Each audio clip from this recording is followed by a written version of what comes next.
How's it going, everyone? Welcome back to the channel.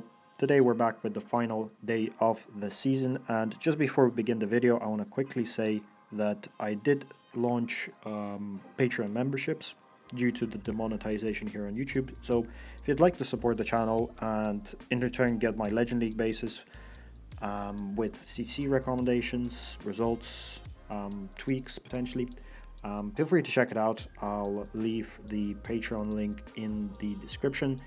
And yeah, having said that, let's just dive right into the video. So out of the 3 accounts that I currently have, I finished almost top 500 global on my main account and top 1000 on my other account. I unfortunately was not able to get a top 1000 finish on my third account, and I'll show you guys why. Stick around. I don't know what it was on the final day. I got extremely unlucky. There were some weird lag spikes, which I guess was annoying, but yeah, you'll see what happens in one of the attacks. I mean, to me it didn't make sense when it happened, but yeah, focusing on this one, this was a fairly simple base. Well, in terms of approach, you're aiming for a rage spell tower, and actually both rage spell towers I think get the clan castle. I went for this bottom one, and well, yeah, the goal was to fireball that, and yeah, let's just say things might not have gone the way I expected them to go. I am trying to snipe out some defenses on the outside to set up this firewall, and yep, fireballing the outside defenses. So at that point I thought, okay, well, I have to stay with the warden. I have to make sure to keep him up in order for him to actually carry the attack. If I lose him in the core, it's just going to be game over pretty much. So yeah, the focus is to make sure that he stays up and he takes out these core defenses, and he'll also eventually have to deal with the clan castle as well. So yeah, keeping that in mind, starting the heroes, I try to wall break that compartment at 12 o'clock, but yeah, the walls are pretty tricky and it doesn't allow for any kind of wall breakers, which was annoying. Making sure, yet again, keeping the warden up, and he will shortly go to the queen, because the queen did not go into that compartment, which is a real issue. As you can see, he's going into all the crossfire, the healers are getting hit, and well, fortunately the king actually got really good earthquake boots value, and he cleared out a large chunk of the base for the queen to take out the town hall. And actually there isn't that much left. As you can see, there's just the queen side with the town hall, which is quite easy with her ability, and just the back end with the RC, and yeah, we actually somehow managed to save this one.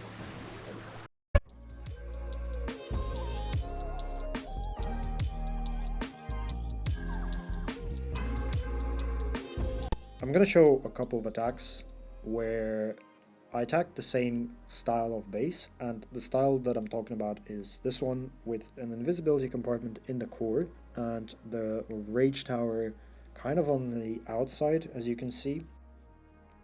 And it's a pretty common style, honestly. It's I'm sure many of you guys have actually seen it and have run into it in Legends, and the way I attack it is I try not to warden charge the rage tower. I think warden charging the rage tower is just very tricky, especially if there's that much damage. As you can see, there's a lot of damage at 5 o'clock. So I take the longer route, and I make sure I funnel the warden so that he goes towards this air defense at kind of 3 o'clock-ish. That's where I want my warden to go, and then hopefully to the ricochet cannon.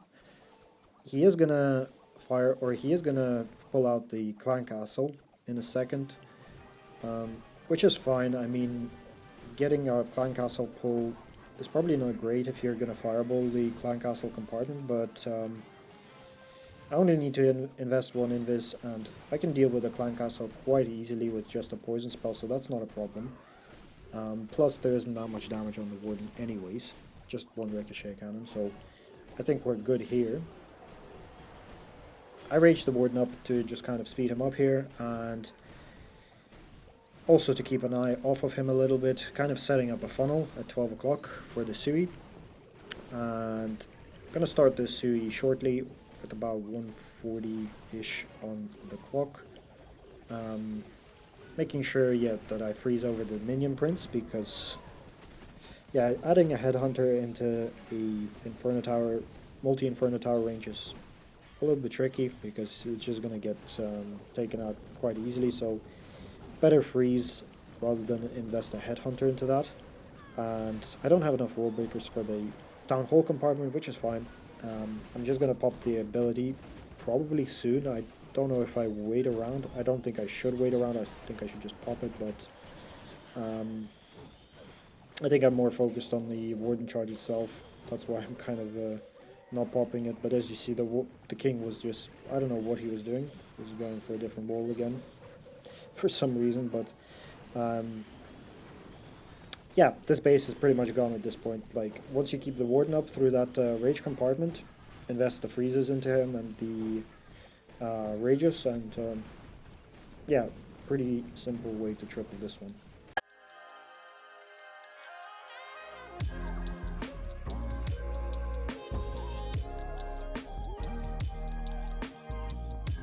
Here's another example of this style of base, and this is the more common one. Um, Actually, it's, yet again, it's quite tricky to warden charge from 12 o'clock.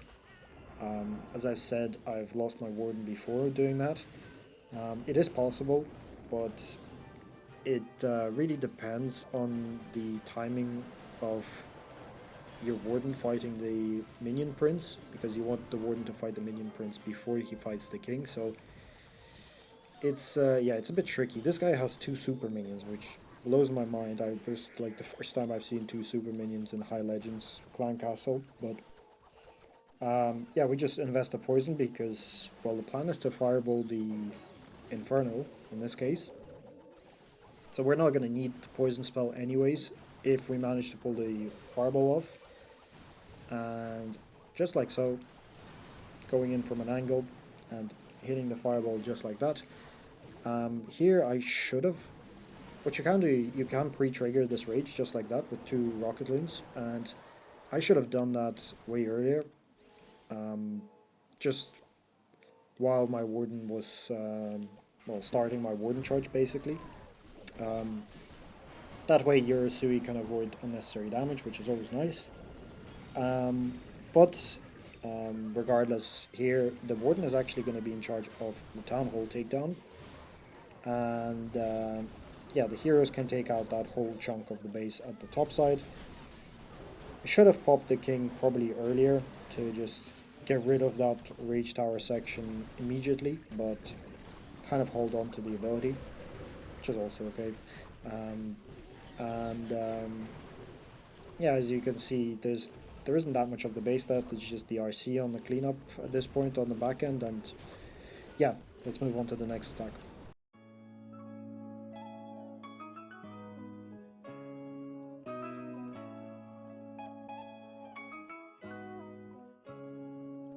So we get Klaus on the very final day, and yeah, I've hit this base in different ways. Like, I've hit this base from the charging from the World Champion side and fireballing this builder hut piece between the scatter shot and the X-bow. That actually gets a good amount of value, takes out the clan castle, which is good. But in this case, I just decided to go from the bottom side. Also a valid option, I think. If you fireball the monolith here, you take out the two fire spitters, obviously. You avoid going into any of them, which is great. And you actually get the two merge defenses by splitting up the earthquakes like I did in this case.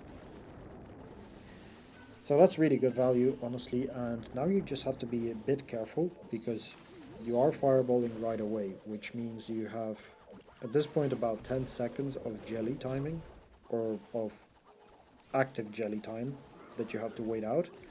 And well, the pathing looks fairly good though, so all good on that front. I think if you have good pathing, you see that the warden would have gone to the wizard tower and the ricochet cannon on the left, even if the jelly continued to push him to defenses. He would have been fairly safe, so just have to watch out for that, for the pathing. And yeah, the jelly ran out, and just waiting for the funnel to be completely established for the warden to go to the left side. And once I'm 100% sure, I start my Sui. I've already set up a bit of a funnel with a few Rocketloons to snipe out some Teslas on the right side at 3 o'clock. And yeah, that helps get a bit more value from the siege barracks, freeze the queen, keeping the warden up here. And I'm going to pop the king ability shortly to open up that town hall compartment for the queen to get the town hall. Yeah, keeping an eye out on the warden. He's fighting the minion prince, so again, freeze the minion prince. The headhunter would have been a bit too late, so yeah, freeze works perfectly fine. And actually better than an invis. If you drop an invis on the warden while he's fighting a hero, the enemy hero is going to be retargeted, so he's going to go away from your warden, which just kind of delays the inevitable, basically. So always better to drop a freeze on an enemy hero rather than an invis. And yeah, RC on the back end to clean up, and yeah, let's move on to the next attack.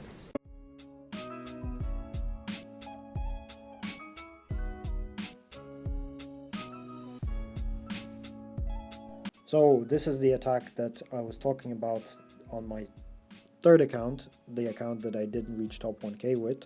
A very unlucky attack, and let me know if you guys have had this happen to you, because to me this was the first time, and this is kind of the issue of having updates kind of near the end of the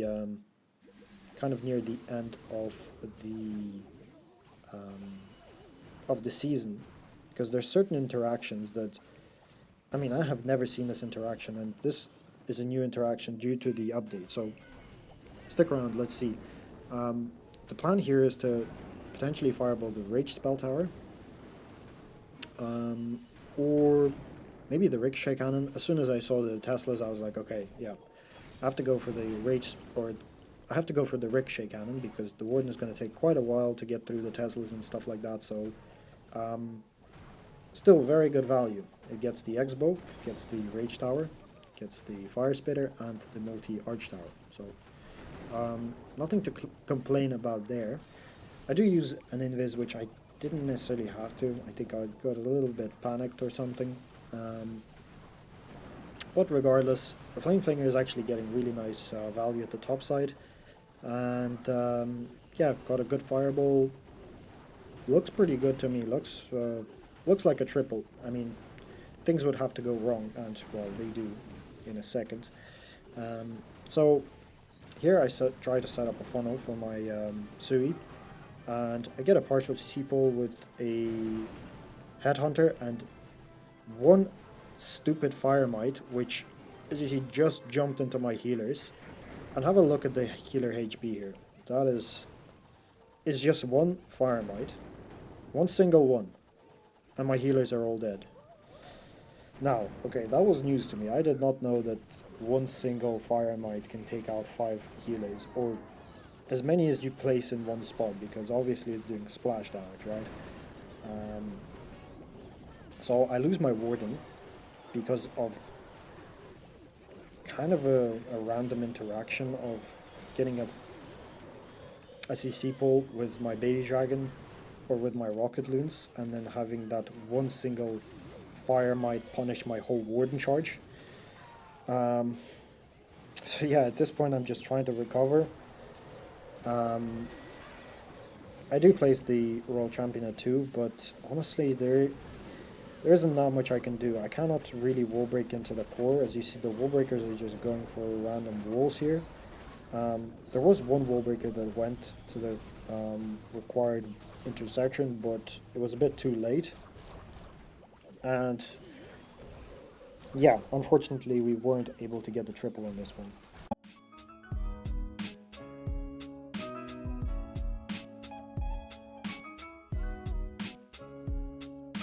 So while we're on the topic of unlucky attacks, I'm going to show this one as well. This was yet again on my account that didn't make it to top 1000 on the final day, and this was yet another one of the attacks on it. So here I actually am going to set up a flame flinger at 8 o'clock ish, and I'm going to snipe the bomb tower. Yep, with 6 Rocketloons. Or was it 8? Or was it 7? I'm not sure. I think 7 because I had 18 at the start, I assume. Yeah, I'm not sure what that was all about. I think there might have been a lag spike as soon as I dropped them, and that caused the... I don't know. That caused the loons to be dropped altogether. So already not great. Having 7 less Rocketloons is definitely not ideal. But it's not the same as having the Warden charge or the healers dead. So still recoverable. I just have to make sure I play my cards right here. And well, the Flame Flinger doesn't really end up getting too much value. It dies off pretty quickly. I fireball the CC area, and actually I dropped one Quake because I obviously killed the clan castle, so I was like, okay, there's no need for a second. But then on later thought, I thought, okay, it's actually gonna, the second Quake is actually gonna set up a nice funnel for the Warden, so I end up dropping the second Quake as well. And yeah, at this point it's a pretty textbook Rocketloon attack, where you have the Sui coming in from the opposite side of where the Warden is going. So in this case, I have to be very careful though. I really want to avoid the Warden joining the heroes, so what I do is I drop 4 Rocketloons on the Warden charge. That way he is actually going to stay on the outside a little bit more, and he's going to avoid that core, which is great. And yeah, that rage on the Warden probably was not necessary, looking back at it.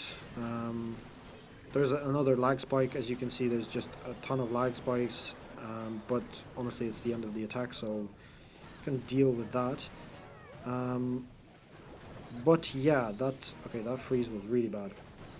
There isn't that much. I mean, there's just the multi-inferno left. There's a couple of other defenses. You can see more lag spikes.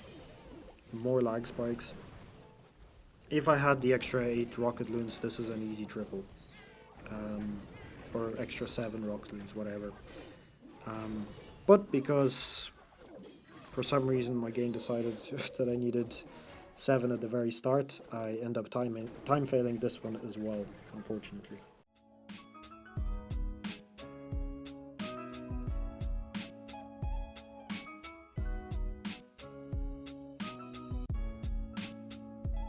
So here I actually end up fireballing, well, I end up missing the fireball. I don't fireball nothing, but I end up missing the fireball, so just one attack, an example of an attack which shows that even if you miss the fireball, you can still recover your attack. So yeah, here I just snipe out the mortar, kind of the same as the previous attack where I set up a flame flinger at to funnel the heroes. Here I'm doing kind of the same thing. That's the goal of the flame flinger in this case, is to obviously take out a large chunk of the base. There's a lot of flame flinger at the top, but also it's going to set up a really nice funnel later on down the line for my heroes. So yeah, here the fireball, I'm aiming for the X-bow, which gets the other X-bow and the clan castle. And here I was, yeah, a little bit too slow. As you can see, my fireball gets forced, and I still end up getting 3 major defenses down, which is great. I don't end up getting a clan castle, so it's going to stall my Warden a little bit, and it's also going to make the funnel a little bit less clear, because if the Warden steps towards the clan castle to take out the building itself, he might also potentially rejoin with the Sui, so it's not ideal, but honestly it's not the end of the world. Just setting up the heroes here with a few Rocketloons to funnel the Ice Golem into the Ricochet Cannon. And as I was saying, you can see this Flame Flinger is actually getting ridiculously good value. It's taking out a lot of the defenses, and yeah, it's creating a really nice funnel for my heroes. Here I send the 4 Rocketloons, so that's the whole thing I was talking about with the Warden potentially rejoining the heroes because there's no clear funnel. Here I redirect the Warden with 4 Rocket Balloons in order for him to stay as far away as possible from the heroes. And I'm not popping the Queen ability. I don't want one of the Queen clones to potentially go towards that bottom side to pull the Warden with the clone. So I'm waiting on the Queen. Luckily she redirects away from the Warden. And that's when I pop the Invis and the Rage on her ability. And yeah, we managed to save this one.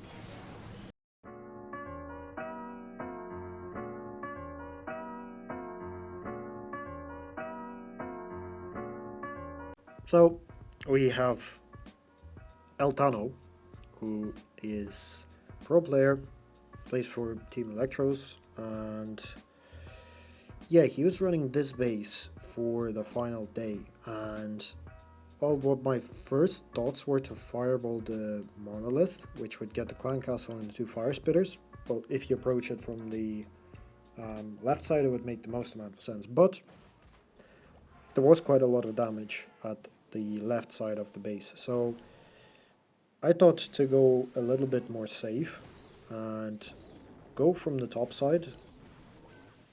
Instead of fireballing the Monolith, obviously you can't do that if you go from 12, instead just fireball the Fire Spitter. And that Fire Spitter is going to get pretty much the same amount of value, and it's going to get the Clan Castle and it's going to get the Mono. So you have to be careful. 2 X-Bows plus a Ricochet Cannon is a lot of damage, and you have to make sure you rage up the Warden. But yeah, the jelly ran out, all is fine. I should set up a double Invis like so, the fireball, and I kind of messed up the Quakes. As you can see, the Monolith did not go down. There was a single that locked onto my jelly, and for a split second that kind of threw me off, hearing the single lock on. So I kind of messed up my Quakes because of that. So yeah, it's not ideal, honestly. Having this Monolith kind of isolated in that compartment is definitely going to be an issue if I don't take it out quickly enough. So I start setting up a bit of a funnel for my Warden. Luckily he actually steps for that Monolith, which is actually really, really clutch. He's going to deal with that, and then separately he's going to deal with the King. Obviously at the same time I have the Sui going. I can't get the Bull Break into the Town Hall compartment, but all is good. We're just going to pop the King ability shortly here. Dropping the poison spell on the Minion Prince because I took out the Clan Castle already with the Fireball. Always a good investment. And yeah, the Queen gets the Town Hall, and the Warden doesn't really have that much damage anymore remaining around him. He can outrange the Teslas. Only have to worry about that Giga Bomb, which can be a bit of an issue, but honestly there isn't that much damage around. We have the World Champion on the back end, and yeah, let's move on to the next attack.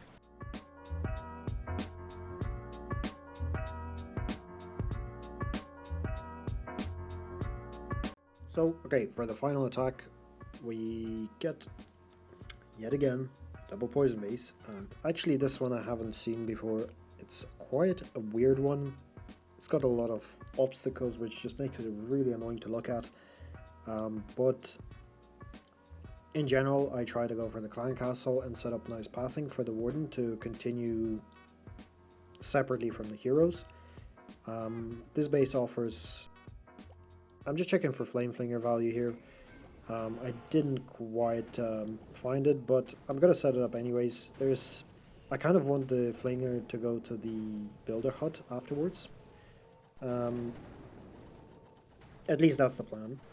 And as I was saying, I'm gonna aim to create pathing with this fireball. So I'm gonna fireball the bomb tower or the builder hut. Both get same amount of value. I fireball on top of the clan castle as well, so that damages the clan castle a little bit, which is great.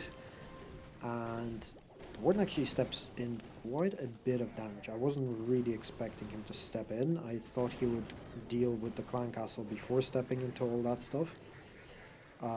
So I have to invest a little bit more than I wanted to, but here, yeah, the X-bow locks onto the flame thinger, and I actually did not test for any traps in there, which was kind of silly because it's quite an obvious spot for a Tesla farm, to be honest. So kind of messed up there, kind of set up a funnel anyways, but definitely not as good of a funnel as it could have been. And the warden is doing fairly fine here. He is going to deal with that. The heroes are quite far away, so I'm not going to bother pulling him out of the base like I did in my other attacks. I'm just going to let him continue going down that lane at the bottom side, popping the king, and here I'm using my Rocketloons as funnel for funneling purposes, so I am sniping outside defenses so that the queen eventually actually goes to the town hall, which luckily she does. And I invest some spells on her to make sure I secure the town hall here. The warden is dead. I probably should have invested in Invis on him, but at this point it doesn't really matter. Have the RC on the back end, and yeah, we get the triple.